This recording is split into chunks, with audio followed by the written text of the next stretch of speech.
வாழ்க வையகம், வாழ்க வளமுடன். அனைத்து உறவுகளுக்கும் இனிய வணக்கம்.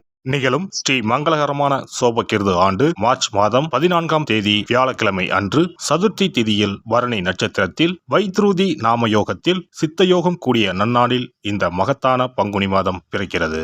பிறக்கும் இந்த பங்குனி மாதத்தின் கிரக நிலைகளை பார்க்கும்போது மேசத்தில் குரு பகவானுடன் இணைகிறார் சந்திர பகவான். கன்னி ராசியில் கேது பகவானும் மகர ராசியில் செவ்வாய் பகவானும் உள்ளனர். சூரிய பகவான், புதன் பகவான், ராகு பகவான் மீன ராசியில் சஞ்சாரம் செய்கின்றனர். கும்ப ராசியில் சனி பகவானுடன் சுக்கிரன் உள்ளார். இம்மாத கிரக பெயர்ச்சி என எடுத்துக்கொண்டால் செவ்வாய் பகவான் மகரத்தில் இருந்து கும்பராசிக்கு பெயர்ச்சி அடைகிறார். சுக்கிர பகவான் கும்பத்தில் இருந்து மீனராசிக்கு பெயர்ச்சி அடைகிறார். சந்திர பகவானை பொறுத்தவரை மேசத்தில் ஆரம்பித்து 2.25 நாட்கள் வீதம் 12 ராசிகளை கடந்து ரிஷபத்தில் அமர்ந்து பலன்களை தரப்போகிறார். இம்மாத சிறப்பாக குரு பகவான் நீச நிலையில் இருந்து வக்ர நிலைக்கு மாறுகிறார். இதன் காரணமாக உச்ச பலன்களை அள்ளித் தரப்போகிறார் குரு பகவான். இந்த கிரக அமைப்பினால் உங்கள் வாழ்வில் ஏற்படக்கூடிய சுப மற்றும் அசுப பலன்கள் என்ன என்பதனையும், அசுப பலன் ஏற்படுமாயின் ராசிக்காரர்கள் செய்ய வேண்டிய பரிகாரம் என்ன, வழிபட வேண்டிய தெய்வம், வழிபடும் முறை என்ன என்பதனை பற்றி விரிவாக காண்போம். பிறக்கப் போகும் இம்மாதம் உங்கள் வாழ்வில் வளமும் நலமும் செல்வ செழிப்பும் பெற்று வாழ்வின் உயரிய நிலையை அடைய எல்லாம் வல்ல எம்பெருமானை வேண்டி விரும்பி கேட்டுக்கொள்கிறேன். மகர ராசி அன்பர்களே, இந்த மாதம் நண்பர்களுடன் சேர்ந்து செய்யும் காரியம் சாதகமான பலன் தரும். திட்டமிட்டு செய்யும் பயணங்கள் வெற்றி பெறும். செலவு செய்வது பற்றி யோசனை செய்து தேவையென்றால் மட்டுமே செலவு செய்யுங்கள். தொழில் வியாபாரம் தொடர்பான விஷயங்கள் கூடுதல் முயற்சிக்கு பிறகு எதிர்பார்த்தபடி நடந்து முடியும். பயணங்கள் செல்ல நேரலாம். புத்தியை உபயோகித்து வியாபாரத்தில் புதுமையை செய்வது பற்றிய ஆலோசனையில் ஈடுபடுங்கள். உத்தியோகத்தில் இருப்பவர்களுக்கு பிடித்தமான இடத்திற்கு வேலை மாற்றம் கிடைக்கும். குடும்பத்தில் வாக்குவாதங்கள் உண்டாகலாம். வாழ்க்கை துணையையும் குழந்தைகளிடமும் அனுசரித்து செல்வது நல்லது. குடும்பத்திற்காக கூடுதலாக உழைக்க வேண்டியது இருக்கும். பெண்களுக்கு எடுத்த காரியத்தை செய்து முடிக்க காலதாமதம் ஏற்படும். திட்டமிட்டு செயல்படுவது முன்னேற்றத்திற்கு வழிவகுக்கும். மாணவர்களுக்கு எதிர்காலம் பற்றிய திட்டங்கள் மனதில் தோன்றும். கல்வியில் கூடுதல் கவனம் செலுத்துவீர்கள். கலைஞர்களுக்கு தங்கு தடையின்றி புதிய வாய்ப்புகளை பெறலாம். புகழ் பாராட்டுக்கள் வந்து சேரும். நற்பெயர் எடுப்பதற்கு உண்டான சூழ்நிலைகள் உருவாகும். எதிர்பார்த்த உதவிகள் வந்து சேரும். அரசியலில் உள்ளவர்களுக்கு நல்ல பலன்கள் கிடைத்தாலும் அதே நேரத்தில் விழிப்புடன் செயல்படுவதும் நன்மை தரும். இழுபறியாக இருந்த சில காரியங்கள் நன்றாக நடந்து முடியும். கையிருப்பு கூடும். நட்சத்திர பலன்கள். உத்திராடம் 2, 3, 4ஆம் பாதங்கள். இந்த மாதம் நிம்மதியும் சுகமும் அதிகமாகும். புண்ணிய தலங்களுக்கு யாத்திரை செல்ல வேண்டி வரலாம். பணவரத்து திருப்திகரமாக இருக்கும். பல வகையிலும் பிறர் உதவி கிடைக்க பெறுவீர்கள். புத்தி சாதுரியம் அதிகரிக்கும். யாருக்கும் வாக்குறுதிகள் கொடுப்பதை தவிர்ப்பது நல்லது. திருவோணம் நட்சத்திரம். இந்த மாதம் தொழில் வியாபாரம் நிதானமாக நடக்கும். உறவினர்களுடன் அனுசரித்து செல்வது நல்லது. எல்லா விதமான காரியங்களும் சாதகமான பலன் தரும். பணவரத்து திருப்தி தரும். பக்தியில் நாட்டம் அதிகரிக்கும். பணவரத்து கூடும். அவிட்டம் 1, 2 பாதங்கள். இந்த மாதம் எதிர்ப்புகள் அகலும். நீண்ட நாட்களாக இருந்து வந்த பிரச்சனைகள் தீரும். உதவிகளை செய்து மன திருப்தி அடைவீர்கள். கொடுத்த வாக்கை காப்பாற்ற எடுக்கும் முயற்சிகள் சாதகமாக முடியும். மனதில் இருந்த குழப்பம் நீங்கி திருப்தி நிலவும். பணவரவு எதிர்பார்த்தபடி வந்து சேரும். சனி பகவானை தீபம் ஏற்றி வணங்கி வழிபட உடல் ஆரோக்கியம் பெறும். கஷ்டங்கள் குறையும்.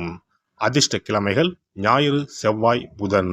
சந்திராஷ்டம தினங்கள் பங்குனி மாதம் 9, 10, 11. அதிர்ஷ்ட தினங்கள் பங்குனி 2, 3.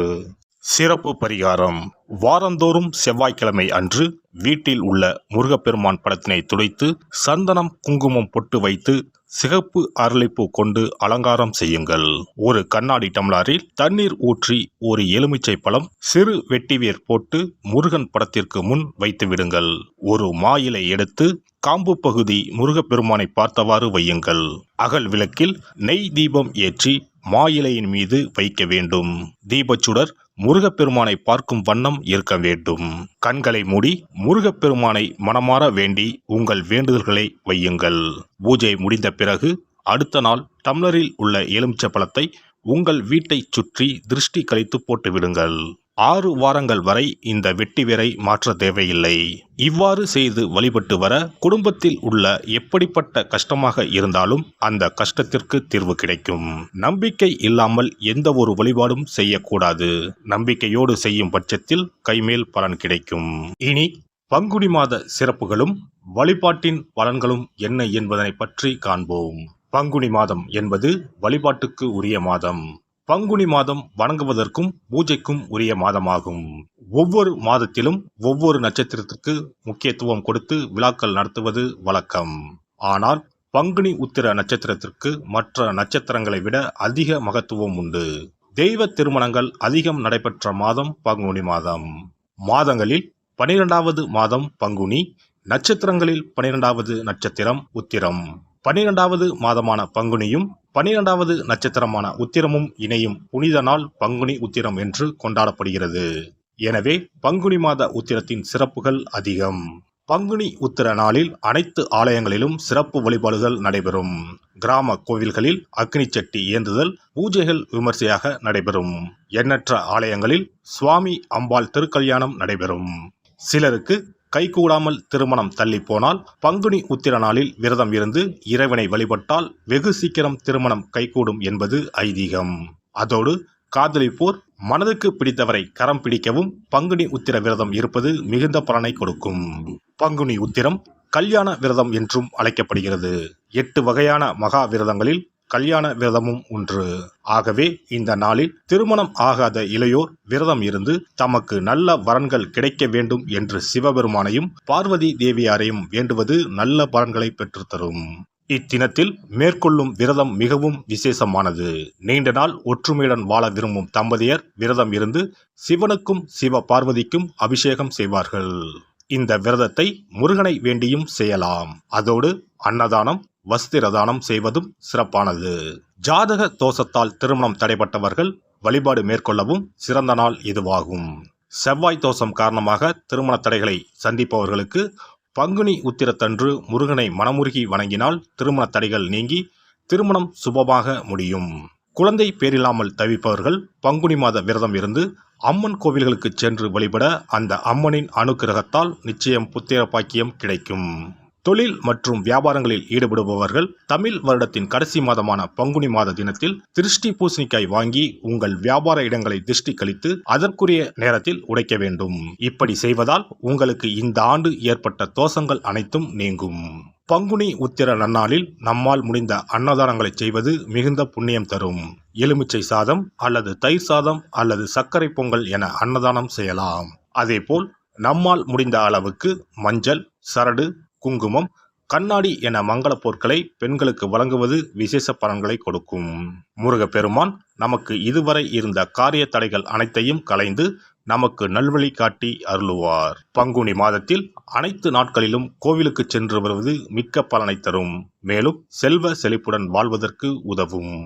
எல்லாம் வல்ல இறையருளால் நீங்களும் உங்கள் அன்பு குடும்பமும் உடல் நலம், நீலாயுள், நிறை செல்வம், உயர் புகழ், மெய்ஞானம் ஓங்கி வாழ்க வளமுடன்.